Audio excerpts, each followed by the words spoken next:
what? Well, they're to be granted unsupervised custody of the child 1 day a week. Oh, well, that's something. Yes, it is. So you won't have to give up your own time in order to chaperone. Chrissy's going to be terribly disappointed she's not going to get full custody. But I suppose 1 day a week's better than nothing.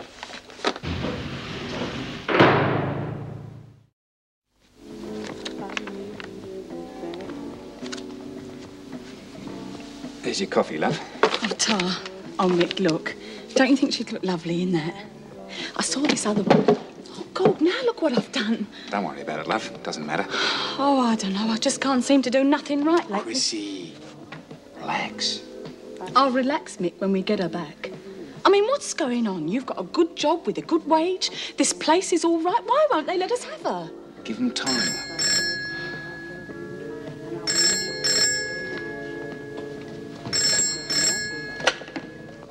Yeah?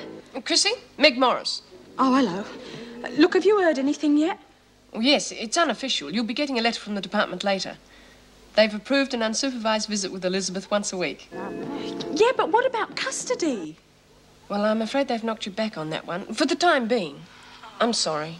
Yeah. Yes, it is disappointing, I know. But keep your fingers crossed. They're sure to review the situation in a couple of months. Yeah. Well, thanks for letting us know anyway.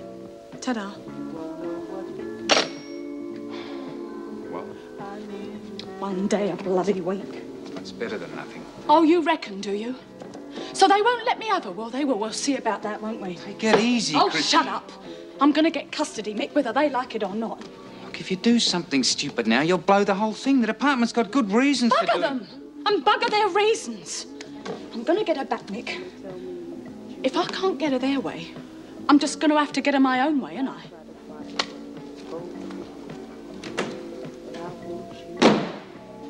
Stokes, Cavelli.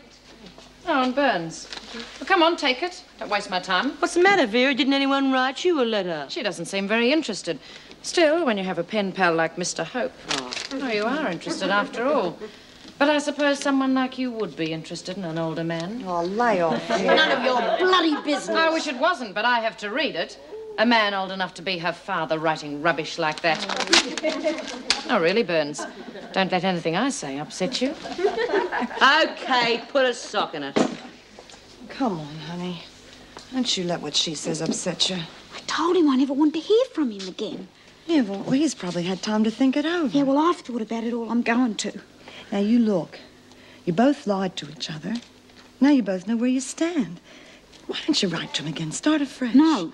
Well, what have you got to lose? It's nice to get letters. Those bitches are still laughing at me. And the minute they find out that creep's still writing to me, it's going to get worse. What do you care what those idiots think?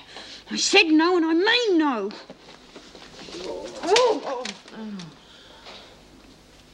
Lastly, B. Smith. Mr. Andrews, would you outline your plan for the rest of the staff, please?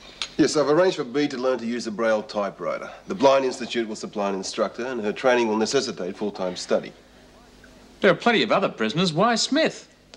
Well, first of all, she's in for a long term. But more importantly, is to give Bee something useful to do. I mean, from the point of view of the staff, it'll mean less trouble for all of us.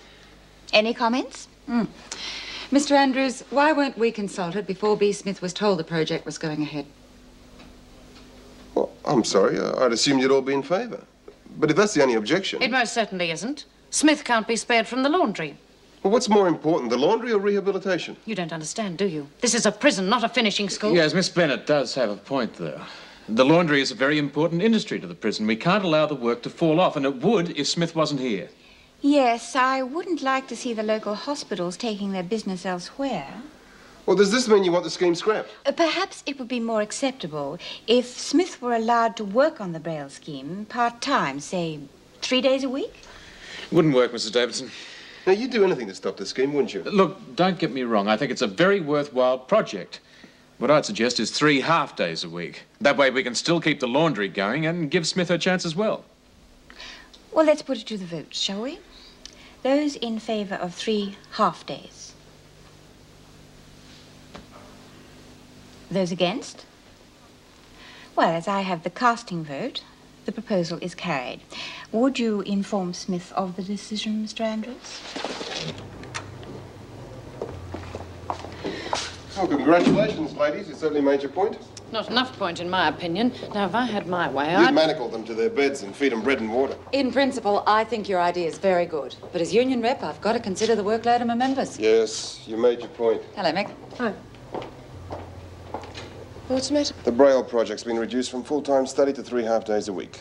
Oh, I am sorry. Yeah, if you'd have been there, the sweet voice of reason. Well, I did try, but I got caught up. Perhaps if I could speak to Mrs. Davidson. No, it wouldn't do any good. She supports the project, but she also wants to have the staff on site. Now, I can understand that.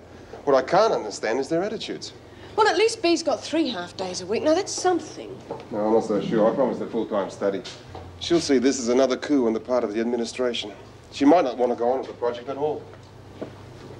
You're not happy about it, are you? Of course not. The scheme could be of great benefit all round, to Smith, to Wentworth in general. Well, I agree with you. But what about the laundry?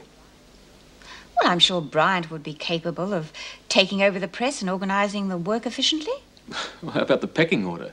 According to the women, whoever operates the steam press is top dog. Now, if Bryant takes over, there could be faction fighting. Well, Bryant's quite popular with the rest of the women, and as she has no ambition to be top dog, I don't see how we'd have any problems. Yeah, it might work. In which case, are you in favour of Smith doing full-time study? Well, the laundry isn't the only problem. What about the supervision of Smith? Well, do you think your rosters could accommodate supervision for 3 full days, then? It'll be a tight squeeze, but I suppose we could manage. Thank you. Would you inform the rest of the staff? Yes, of course. Yeah, well, that wasn't a bad morning's work. Yeah, but it's just about half killed me. Still, it's worth it if it's going to help B. Do you reckon the screws will buy it? I'll have to. We're miles ahead of schedule. Sweet, could I have a word with you, please? Oh, any time. Some men prefer older women. You're not going to like this. Try me. Now, the class A meeting decided that you'd only be allowed 3 half-days a week for study. You said I'd get 5 full days. Yes, I know. I'm sorry. I counted on them siding with me. Now, you still prepared to go ahead with it? Yeah, but hang on. You said it would also take me 3 full days to do the course properly. Yes, I know. I'm sorry. Oh, don't worry. I was expecting it. I told you, whatever the screws give you with one hand, they take away with the other. What's the point of trying to do anything useful around here? You're knackered before you start. Looks like it, doesn't it? You think full-time study for one prisoner was asking for the moon? Well, like I said, thanks for all you did. It's precious little. Now, if we were on the outside... Yeah. Well, I know what to do. What? Call the laundry workers out on strike. Withhold labour. Force them to give you your rights. I never thought I'd hear you say anything like that. I thought you were supposed to be on their side.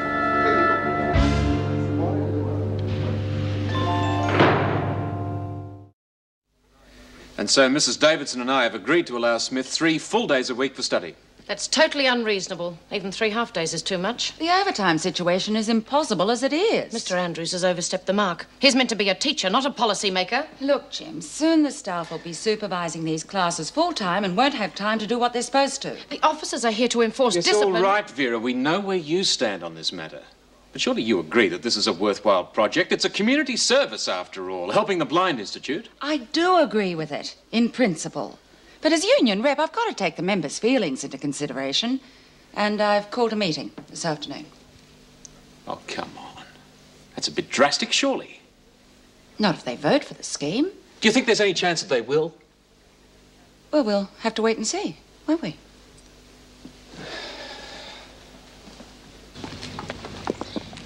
Chrissy, I still reckon we should have waited till we got the news. You know, official. Mrs. Morris said so, didn't she?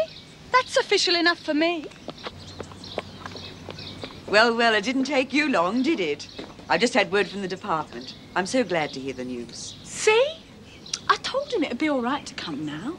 You know, young woman, you've made an extremely good impression on Mrs. Morris. She can't speak highly enough of you. Of both of you. Yeah, well, if we're that good, why can't we have total custody? I mean, 1 day a week, it's just not long enough. Chrissy worries about it. We don't want to make any trouble, but do you reckon we could see Elizabeth? Oh, please. Just for a little while. And then we can take her out properly next week. How would you like to have her for the whole afternoon? You mean it? I can see how anxious you are about Elizabeth. If you had her for the afternoon today, you could have her for another half day later in the week. Yeah. Do you reckon that'd be all right? I can't see what difference it would make whether you saw her 2 half days or 1 full day. But I think we'd better keep it between ourselves. Thanks, matron. Good heavens, you've got me breaking the rules now. Come on.